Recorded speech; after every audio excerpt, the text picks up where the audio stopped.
지난 본문이었던 에스더 8장의 내용을 상기해 보도록 하겠습니다. 자, 어떤 일이 있었습니까? 에스더와 모르드게가 존귀해졌다. 그것이 주된 내용입니다. 모르드게는 하만의 지위, 그러니까 제국내 제2인자의 지위를 이어받게 되었습니다. 또 에스더와 모르드게는 왕의 허락을 받아서 새로운 조서를 반포하게 되었죠. 조서의 내용은 12월 13일 유다인들이 진멸당할 바로 그날입니다. 그날에 유다인들이 자기 방어에 나설 수 있다. 즉 자신들을 죽이려는 자들을 향해서 또 대항할 수 있다. 거기에 이 내용의 방점이 있습니다. 자, 이 조서를 전국에 반포했어요. 유다인들은 그 날을 준비합니다. 결전의 날을 준비하는 것. 그것이 지난 8장의 내용이었습니다. 오늘 본문은 여기서부터 이어지는데 본문을 네 부분으로 나누어서 살펴보도록 하겠습니다. 자, 첫 번째 부분은 1절에서 4절까지의 말씀입니다. 여기는 어떤 내용이냐면 전세가, 형세가 바뀐 그날에 대한 내용입니다. 그날에 전세가, 형세가 바뀌었다는 겁니다. 드디어 12월 13일 결전의 날이 다가왔습니다. 이 날은 왕의 어명이 시행되는 날이죠. 이 날은 옛 조서와 새 조서, 하만의 조서와 모르드게의 조서, 죽음의 조서와 생명의 조서가 충돌하는 바로 그날입니다. 자, 그날 어떤 일이 일어났습니까? 1절 중간에 보니까 유다인의 대적들이 그들을 제거하기를 바랐더니 유다인의 대적들이 유다인들을 진멸하기를 원했던 바로 그날이라는 겁니다. 그런데 결과는 어떻게 됐습니까? 유다인이 도리어, 그러니까 도리어라고 하는 그 부사가 너무나 중요한 거죠. 자기들을 미워하는 자들을 제거하게 된 그 날에, 그러니까 그날 전세가 완전히 뒤바뀌었다는 겁니다. 역전당했다는 겁니다. 유다인들이 진멸당한 것이 아니라 유다인들에게 대적들이 진멸당했다는 것을 분명히 말씀하고 있습니다. 자, 2절에 보니까 유다인들이 이 아수에로 왕이 지배하는 모든 지방 각 읍에 모여서 어떻게 했습니까? 자기들을 해하려고 하는 자들을 죽이려 했다. 그러니까 이것은 만반의 준비를 했다는 겁니다. 철저히 수개월 동안 대비했다는 겁니다. 그러니까 그날 어떤 일이 있습니까? 모든 민족이 그들 유다인들을 두려워했다는 겁니다. 두려워했다. 능히 막을 자가 없다, 이렇게 성경이 기록하고 있어요. 물론 대적하는 자들이 아무도 없었다 이 얘기가 아닙니다. 대적자들이 물론 있었지만 많은 사람들, 제국 내 많은 백성들이 유다인들을 두려워해서 그 앞에 서지 못했다, 이렇게 볼 수가 있습니다. 또 3절에 보니까 한 발 더 나아가서 각 지방의 모든 지방관 대신들, 총독들, 왕의 사물을 보는 자들, 그러니까 이 사람들은 나름 고관, 높은 자리에 있는, 높은 지위에 있는 공무원들 아니겠습니까? 그 고관들이 어떻게 했습니까? 다 유다인을 도왔다, 이렇게 되고 있습니다. 그 앞에 나서는 자가 적었을 뿐만 아니라 유다인들을 오히려 도왔다. 지위가 있고 권세가 있는 사람들이 오히려 유다인을 도왔다는 겁니다. 근데 그 이유가 무엇입니까? 모르드게를 두려워하기 때문이다, 이렇게 되어 있습니다. 모르드게를 두려워하기 때문이다. 모든 민족이 유다인들을 두려워하게 되었고, 특히 그 가운데 모르드게를 두려워하는 자들, 그래서 오히려 돕는 일에 나선 자들이 있었다 하는 것입니다. 자, 이 4절에 보니까 모르드게가 어떤 권세를 받았는가가 나타나 있습니다. 왕궁에서 존귀하여, 그 왕이 존귀케 해줬지 않습니까? 자, 존귀하여 점점 창대함에 점점 이 사람 모르드게의 명성이 각 지방에 퍼지더라. 모르드게에 대한 명성이 이제 제국 내 모든 사람들에게 퍼져서 다 알게 된 것입니다. 그러니까 두려운 거예요. 2인자의 자리, 총리의 자리, 그 자리에 있는 것만 아니라 이 사람이 어떻게 역전의 반전의 인생을 썼는가? 그 내력들을 들었지 않겠습니까? 이야기는 스토리가 매우 중요한 겁니다. 전사님과도 그 얘기를 잠깐 했었는데 최근에 무슨 트롯? 잊어버렸어요. 트롯 뭐죠? 트롯? 미스트롯? 갑자기 잊어버렸어요. 미스트롯 이제 4편이 이제 이번에 듣고 끝났어요. 끝났는데 전혀 제가 트롯을 별로 관심도 없을 뿐만 아니라 뭐 그것을 찾아보는 사람도 아닌데 총회 내에 어떤 노 회장님의 명의, 서기 목사님 명의로 공문 아닌 문자가 왔어요. 문자가. 그래서 그 노회에 속한 어떤 목사님의 딸이 결승에 올랐다고 이제 말하면 지지해 달라는 거죠. 그래서 문자 투표가 워낙 지지하니까 그래서 이제 해달라는 것이죠.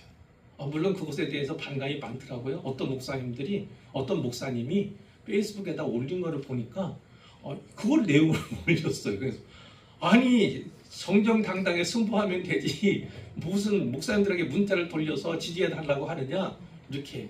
근데 저는 또 그런 입장은 아니었어요. 왜냐하면 제가 전에 그거는 트롯은 아니었는데 어떤 또 노래 경연 프로그램이 있었는데 어떤 유명한 목사님의 아들이 뭐 결승에 올랐던 그 적이 있었고 또 어떤 선교사님의 아들도 오른 적이 있었어요. 따뜻할 때 제가 금이란 마음으로 문자 한 통을 했던 그런 사람이거든요. 그런 마음이에요. 이제 교회 한 가족인 것처럼 또 노회도 그렇고 총회도 그렇고 하나님 나라에 믿는 자들은 다 한 가족입니다. 그냥 그와 같은 마음으로 그 문자가 돼서 좀 잘 되면 좀 유명해지고 하면 진짜 하나님 영광을 위해서 크게 쓰임 받을 수 있겠다 이런 마음으로 하는 문자예요. 이번에도 제가 문자를 했습니다. 근데 보니까 결승에서 2명이 남았는데 거기서 2등을 했더라고요. 1등을. 근데 그 자매가 거기서 이 상금 3억을 받으면 얼마 어떻게 하시겠냐고 물어보니까 처음에 11조부터 하고요. 이렇게 얘기를 하더라고요. 그러니까 이 자매가 3천만 원 11조 할 생각을 하고 있구나. 이런 생각을. 그리고 부모님께 드리겠다. 이렇게 얘기를 하고 또 한 분은 이제 가족, 특히 어머니가 아프신데 그 어머니한테 뭐 드리겠다. 이렇게 얘기했는데 이제 저는 몰랐죠. 그 이후에 페이스북에 뭐 내용들이 돌아다니잖아요. 거기에 보면은 이제 노래로만 판단하자. 노래 실력으로만 판단하자.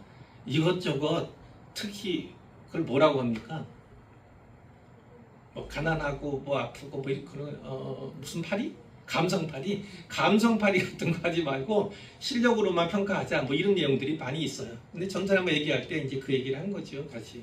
그래도 스토리가 중요하다. 스토리가 매우 중요하다.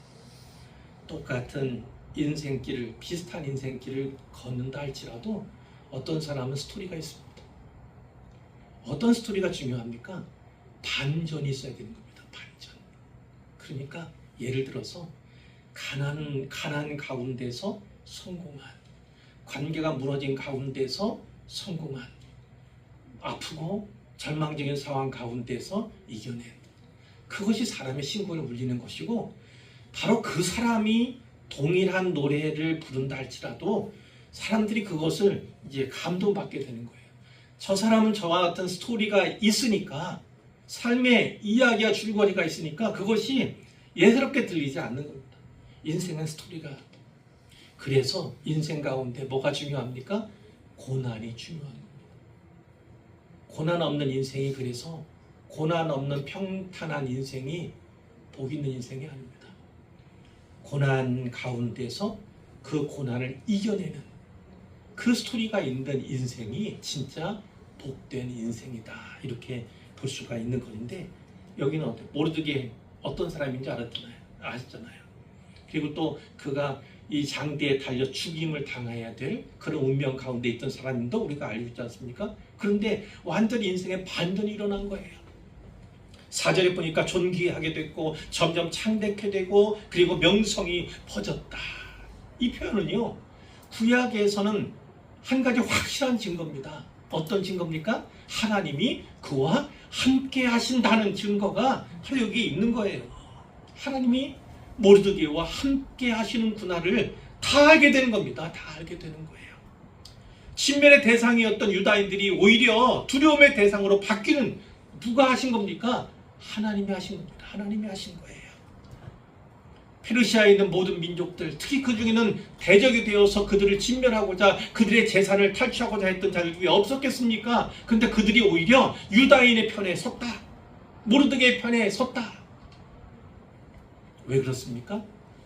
모르드게만 아니라 유다인들에게 임한 하나님의 놀라운 은혜, 극적인 반전의 스토리를 그들이 보았기 때문이에요.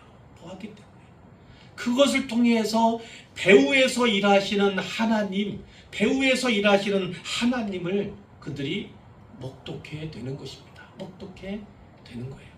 그러니까 특별히 하나님을 섬기고 예수님을 섬기는 우리들은요, 잘 살아야 합니다. 잘 살아야 합니다.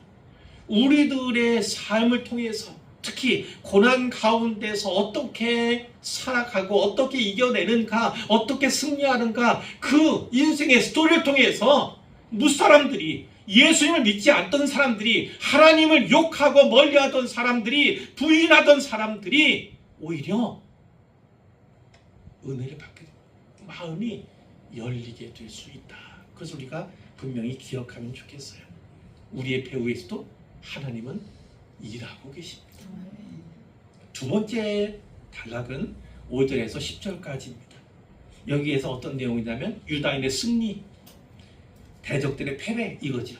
특히 하만 집안의 몰락에 대한 내용이 여기에 담겨 있습니다.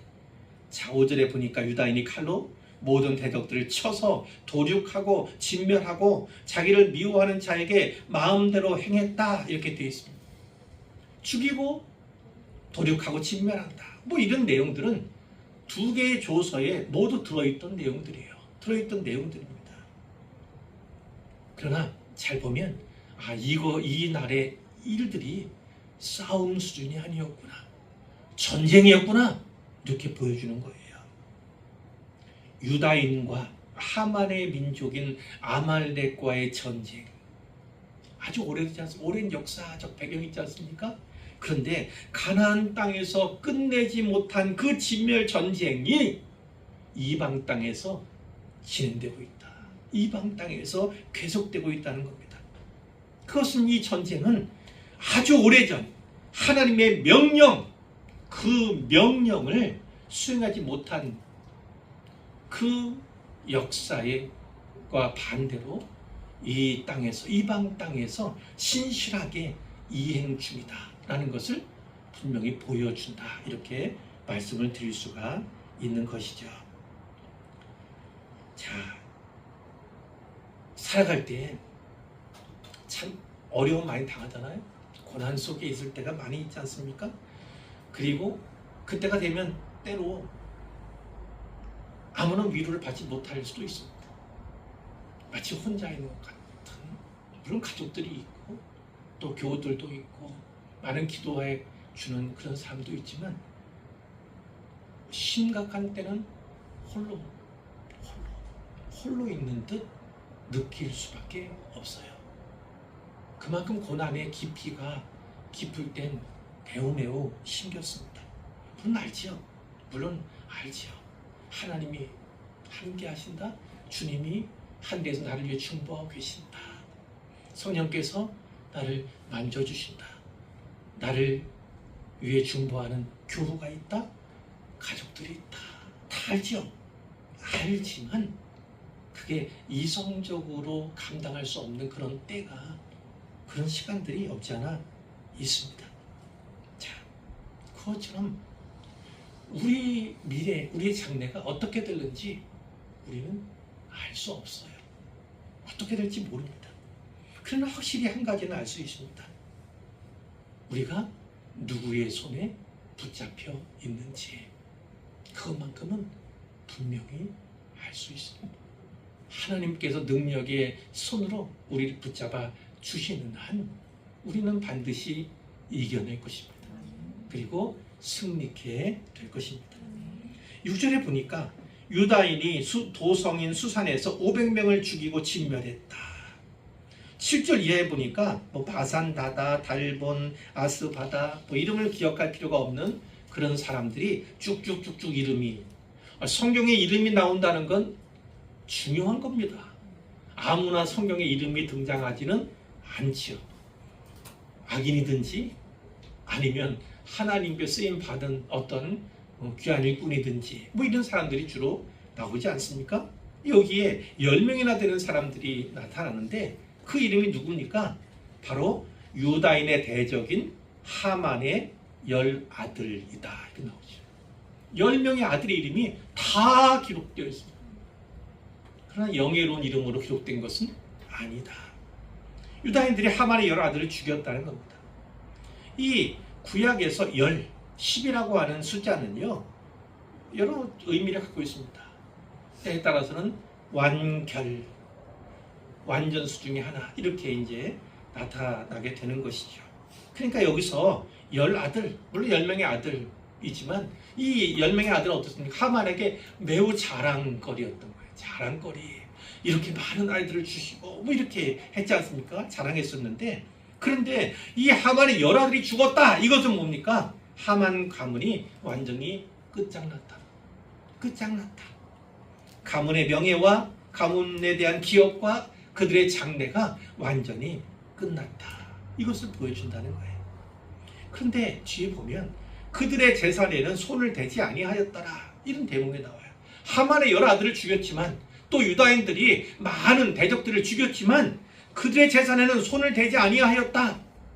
이 표현은요 여기만 나오는 게 아닙니다. 뒤에 15절에도 나오고 16절에도 반복적으로 나타난다는 건 중요한 겁니다. 성경에서 중요한 맥락 가운데 두는 것이 바로 그와 같은 표현인데, 조서에 따르면 유다인들은 대적들을 향해서 맞서 싸울 수 있었어요. 그들을 죽일 수도 있었습니다.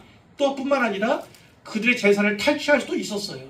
그런데 그 조서의 내용처럼 그들을 싸우고 죽이고 했지만 그들의 재산에는 전혀 손을 대지 않았다. 왜 그랬을까요? 이것은 이 유다인들의 자발적인 선택입니다. 자발적인 행동이었다는 거예요. 왜? 이 전쟁이 사무엘상 15장의 그 싸움, 그 전쟁의 연장선에 있다고 이들은 생각했던 것입니다. 알았던 것입니다. 거기에 뭐가 있습니까? 사울왕 얘기가 있어요. 사울왕이 어떻게 했어요? 아말렉 전쟁에서 이겼습니다. 하나님께서는 그 아말렉 사람들을 진멸하라고 말씀하셨어요. 그런데 어떻게 합니까? 불순종했죠. 물론 죽였지만 진멸하지 않았습니다. 가축을 하든지 여러 가지 쓸만한 것, 좋은 것들은 남겼어요. 그러니까 하나님의 뜻을 반은 순종은 일부분 순종했다고 해서 순종이 아닌 거예요.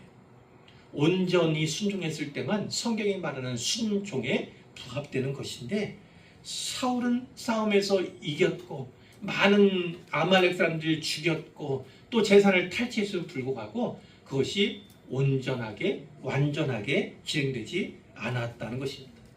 하나님은 사무엘을 보내셔서 그의 불순종을 지적하시죠. 그렇죠? 순종이 제사보다 낫다는 겁니다. 순종이 제사보다 낫다. 여기 예배 드리러 오셨죠?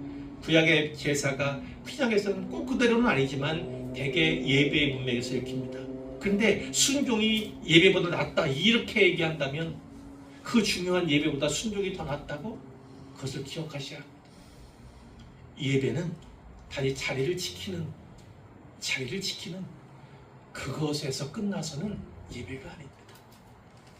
하나님 말씀을 들을 준비, 그리고 하나님 말씀대로 자리를 지키고 하나님 말씀 따라 예배를 드리고 선포되는 말씀을 나에게 주는 말씀으로 그래서 삶의 지표로 삼는 그것을 반복적으로 행하는 것, 그것이 바로 예배자의 순종입니다.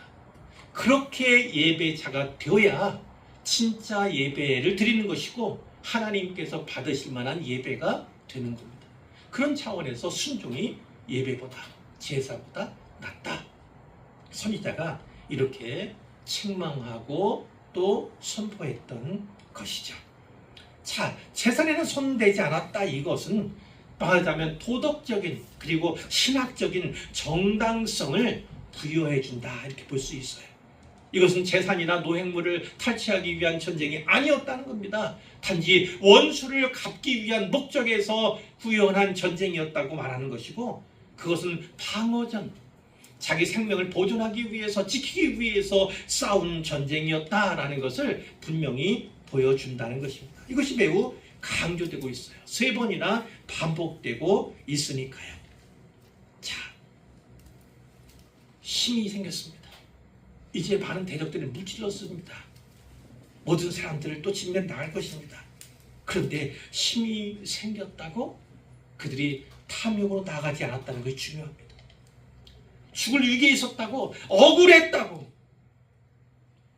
잔혹함으로 나가지 않았다는 것이 중요합니다. 그러니까 하나님이 그들과 함께 하셨다. 그 증거는 어디서 찾을 수 있습니까? 승리했다. 물론 여기서 찾을 수 있죠. 하나님께서 그들과 함께 하셨다는 건, 우리와 함께 하신다는 건 우리가 승리했다. 여기에서도 찾을 수 있지만 또 뭐 있습니까? 이긴 후에도 망가지지 않았다. 이긴 후에도 망가지지 않았다. 여기에도 하나님이 함께 하신다는 분명한 증거가 나타난다고 볼 수 있는 거죠. 자, 3번째 단락은 11절부터 16절까지의 말씀입니다. 여기의 내용은 왕에게 하루를 더 요청하는 에스더에 관한 내용입니다. 에스더가 왕에게 하루만 더 주세요. 내일 하루만 더 주세요. 이렇게 요청했다는 거예요. 11절에 보니까 그날에 도성 수산에서 도륙한 자의 수요를 왕에게 보고했습니다. 이러와 이 사람들을 죽였습니다. 그러니까 왕이 그걸 듣고 에스더에게 얘기합니다. 도성 수산에서 유다인들이 이미 500명을 죽였다고 들었어. 하만의 12아들도 죽였다고 들었어. 자, 그런데 뭐라고 합니까? 이제 그대의 소청이 무엇이냐? 곧 허락하겠노라. 그대의 요구가 무엇이냐? 또한 시행하겠노라. 무슨 얘기입니까? 그렇게 하는 건 내가 들었는데 그 밖에 무엇을 더 원하오? 이렇게 물은 거예요. 무엇을 더 원하느냐고 물은 것이죠. 자, 잘 보면 아수에로 왕, 물론 왕비에게, 왕후에게 더 많은 것을 해주고 싶은 마음이 있지만 그를 누가 지배하고 있는가를 우리가 어렴풋이 보게 되는 겁니다. 하나님께서는 바로 그 입을 통해서, 그런 질문을 통해서 다음 일을 이어가시기 때문에요. 그러니까 이 아하수에로 왕, 페르시아의 제국의 이 왕, 그를 누가 통치하신다? 바로 하나님께서 통치하신다는 것을 우리가 보게 되는 거예요. 자, 에스더가 때 어떻게 합니까? 왕이 좋게 여기시면 수산에 사는 유다인들, 이 제국 내가 전체가 아닙니다. 수산, 도성에 사는 유다인들에게 국한된 거예요. 내일도 오늘 조서대로 행하게, 내일도 오늘처럼, 그러니까 내일 하루 더 시간을 주십시오. 이 수산에서는. 그리고 또 하나, 하만의 10아들의 시체를 나무에 매달게 해주십시오. 이렇게 2가지를 요청한 것입니다. 2가지. 자, 하만의 10아들 것은 뭐 짐작할 수도 있어요. 얘기하겠지만, 자, 여기 보면 어떤 겁니까? 내일도 수없이 많은, 수많은 사람들이 죽었는데 그럼 어떻게 했습니까? 잔혹하다. 복수, 보복이 이렇게 심할 수가 있는가? 뭐 이렇게 생각할 수가 있는 분명히 그런 본문이에요. 그런데 이것을 맥락 가운데서 이해할 필요가 있어요. 왜냐? 수산성에는 아직 유다인들에게 반감을 가지고, 그리고 장차 위협이 될 만한 그런 사람들이 많이 있었다는 겁니다. 하만을 따르던 잔존 세력들이, 대적들이 아직 많이 남아 있었다는 것을 우리가 볼 수가 있는 거예요. 하만의 12아들을 굳이 죽였는데 매달을 필요가 뭐가 있을까 생각할 수 있지만 그것은 본보기로서 필요했을 수 있습니다. 높이 장대에 달았을 거 아니에요? 그러니까 어떻게 합니까? 누구라도 유대인들에게 맞서는 유다인들을 해치려는 자들의 운명은 이렇게 될 것이다 라는 것을 본보기로 보여주고자 했다는 거예요. 그러니까 이 본문은 이 잔혹함, 이것을 읽을 때는 어떤 개인적인 감정, 복수의 감정 그것이라기보다는 유다 공동체를 보존하고자 하는 그런 뜻이 문맥상 더 적합하게 읽힌다 이렇게 이제 말씀을 드릴 수가 있겠어요. 14절에 보니까 이 조서가 다시 수산에 반포되었고 하만의 요라데 시체가 매달렸다. 그 다음 날 14일에도 수산에 있는 유다인들이 300명을 도륙했다. 300명의 대적을 또 죽였다는 거예요. 나오죠? 그래서 제사에는 일절 손을 대지 않았다. 또 16절에 보니까 어떻게 되어 있습니까? 7만 5천 명을 도륙했다. 그렇죠? 요거는 다른 지방에 살던 유다인들에 대한 내용입니다. 그들 역시도 제산에는 손대지 않았다는 것입니다. 뒤에 요약할지만 철저하게 진멸하고자 하는 이 에스더의 의지를 우리가 발견하는 거예요. 그것은 곧 이 아말렉을 진멸하라고 했던 하나님의 명령을 지금도 기억하고 있다. 그것을 절대적으로 순종하고 있다는 것을 보여주는 것입니다. 자, 마지막 네 번째 단락은 17절에서 19절까지의 말씀인데, 자, 아달월 13일 그 진멸의 날에 이와 같은 일이 행해졌다. 그리고 14일은 쉬었고 그날에 잔치를 베풀었다. 이것은 전국적으로 제국의 전국에서 일어난 그런 일들이에요. 근데 수산에 사는 유대인들에게는 하루가 더 주어졌다는 말씀이죠. 그러니까 유다인들은 13일과 14일에 진멸에 나섰고 15일에 그 일을 마친 후에 쉬었다는 것입니다. 잔치를 그날 베풀었다.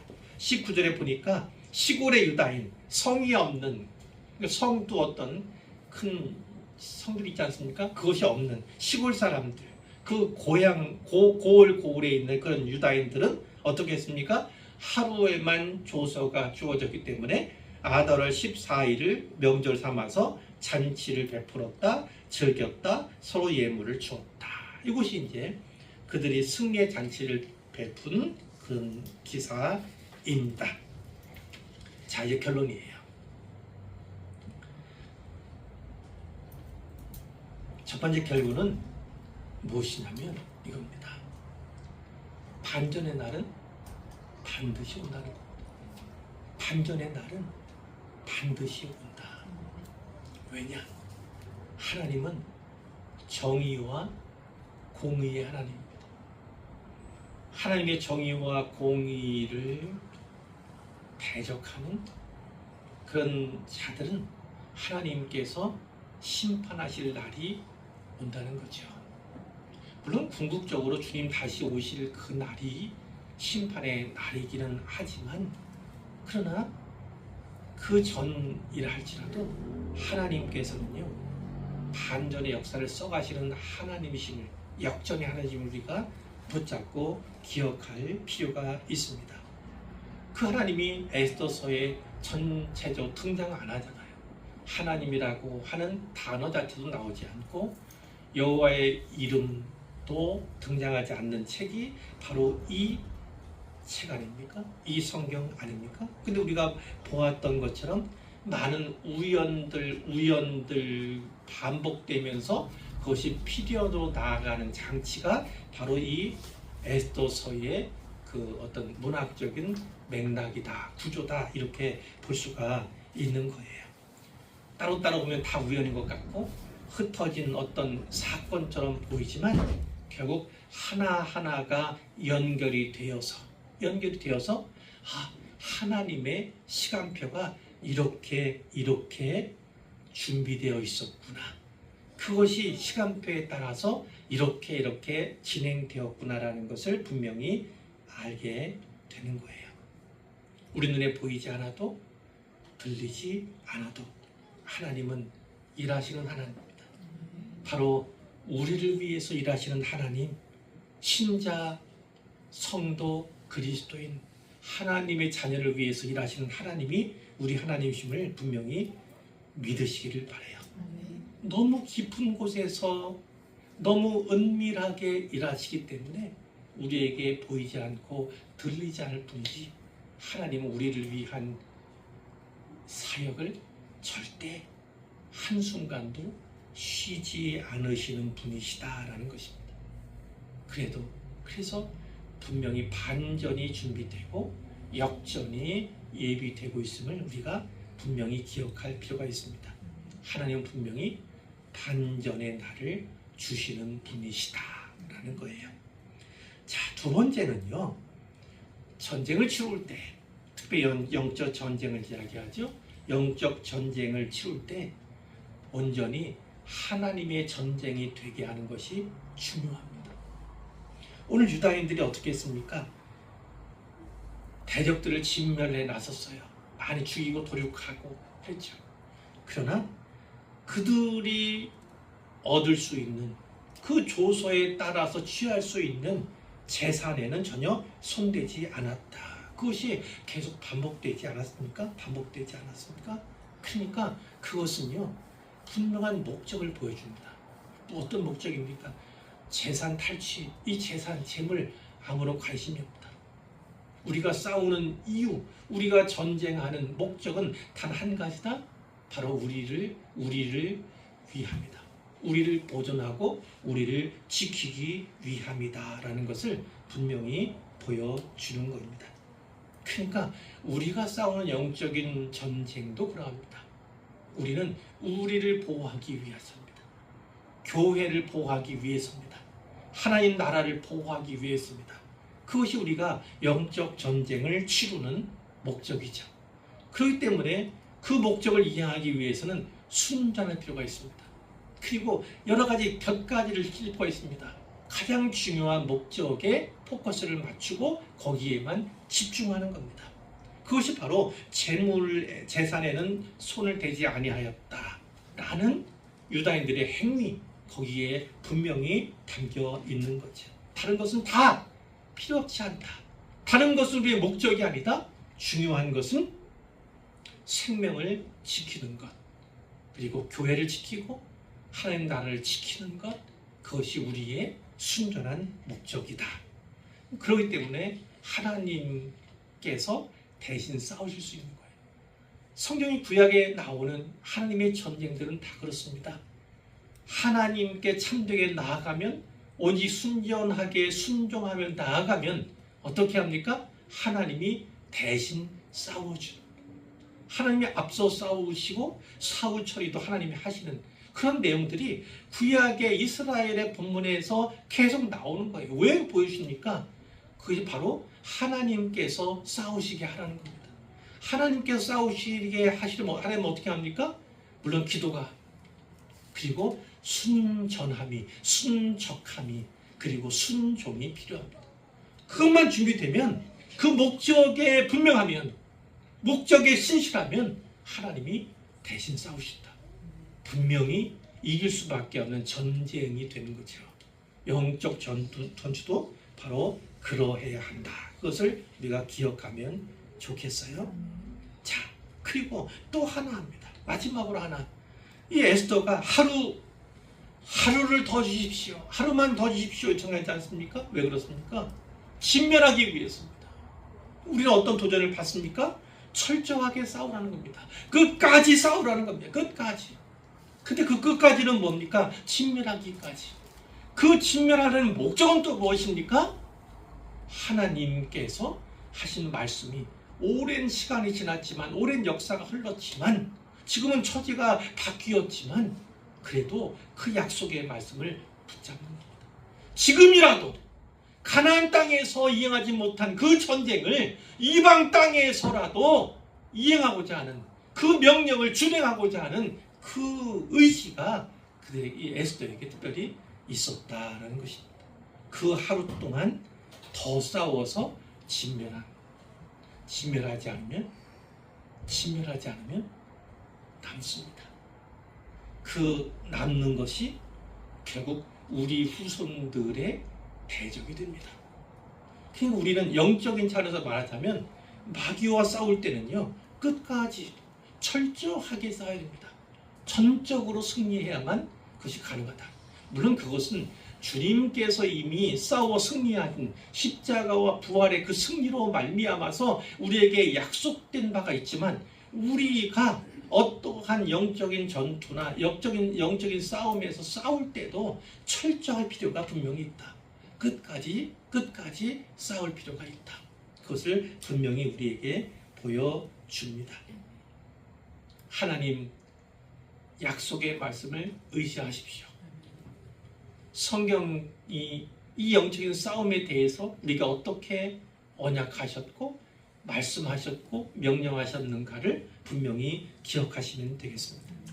약속을 의지하고 말씀을 의지하는 자, 그 말씀에 순종하는 자에게 하나님께서 어떠한 승리를 주실 것인가, 어떻게 약속을 이행하실 것인가, 그것을 기대하며 바라며 소원하는 우리 모두가 되기를 간절히 원합니다.